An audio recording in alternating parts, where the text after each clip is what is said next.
yang sama nih Kak. Nah itu tuh yang aneh nih. Pas hukum bilang minta tolong jaksa agung katanya. Jaksa agung nggak ngurus kayak gini-gini bos. Terlalu berlebihan lah buat saya. Hal yang seperti ini kan terjadi bukan pertama kali yang seperti ini itu. Jadi kalau buat saya overlap itu. Bingung saya juga kenapa jadi mulai suka ngomongnya ngawur ya sekarang. Jadi kemana-mana gitu kan. Iya. Lebar gitu ya. Jadi kayak kemarin dia bilang, oh saya lihat dia bicara pada saat mengomentari kasusnya perceraian Andre Taulani ya. Dia bilang kita ini kuasa hukum harus memberikan keterangan itu yang benar, tidak boleh hoax, tidak boleh apa. Faktanya dia sendiri memberikan keterangan yang hoax, keterangan yang menyesatkan. Saya nggak tahu kenapa dia senang sekali menggiring opini. Itu akhirnya saya memutuskan untuk melaporkan saudara Fahmi ke majelis dan melanggar pelanggaran kode etik ya. Mungkin ini Mungkin bisa sudah diperjelas Kak, dilaporkannya kapan tepatnya? Ya saya melaporkan itu pada saat sidang sebelum Idul Fitri 24 Juni saya laporkan. terkait apa Kak? Apakah mungkin? Terkait statement-statement dia yang menyesatkan itu, yang tidak benar dan 1000% bohong besar itu. Ya dia menyampaikan bahwa di sini katanya yang memesan obat adalah Fadel, tegas-tegas dalam fakta persidangan tidak seperti itu. Ngawur semua itu. Ya kalau mau bela klien bolehlah bela, tapi yang bener lah ngomongnya gitu. Saya selama ini juga nggak pernah nyinggung-nyinggung kan, nyenggol-nyenggol.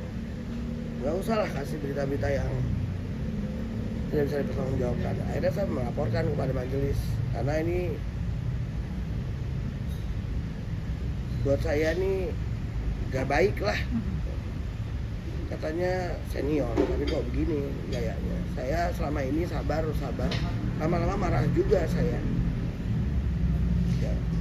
Sejauh ini dari laporan kemarin Kak Oya itu udah ada pemanggilan Fahmi Bahmida sendiri? Oh saya nggak tahu karena kan itu internal dia punya asosiasinya ya, apakah sudah dipanggil atau belum.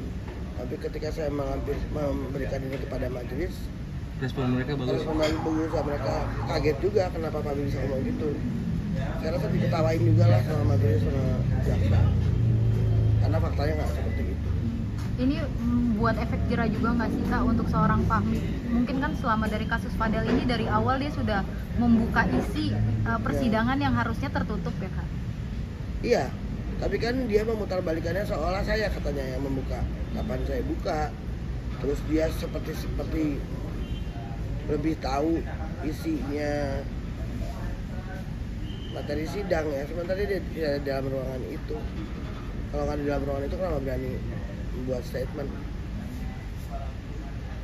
Jangan berasumsi lah, jangan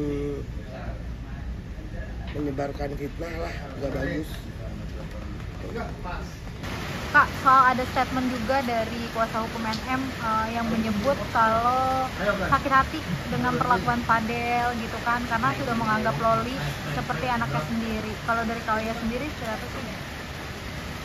Lucu ya kalau ada statement dia bilang sakit hati karena menganggap Loli anak sendiri.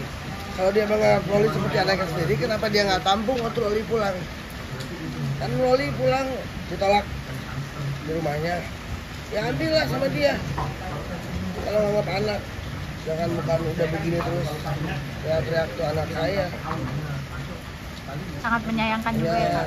Ya buat saya ini aduh apa-apaan sih begini. Oh ya, di posisi sekarang ini kan dari kemarin pun kalau kita lihat ke belakang posisinya Fadel ini sangat tersudut. Apalagi sekarang kuasa hukum dari ibunya NL Loli ini makin banyak melebar dan segala macam. Pokoknya melihatnya gimana sih Kak? Sempat geram nggak sih melihat statement seperti itu? Geram sih enggak ya, cuma saya menyayangkan aja. Kan katanya dia advokat senior. Ya tahulah bagaimana harus berlaku gitu kan. Jangan cuma bisanya nyebar berita yang nggak benar gitu.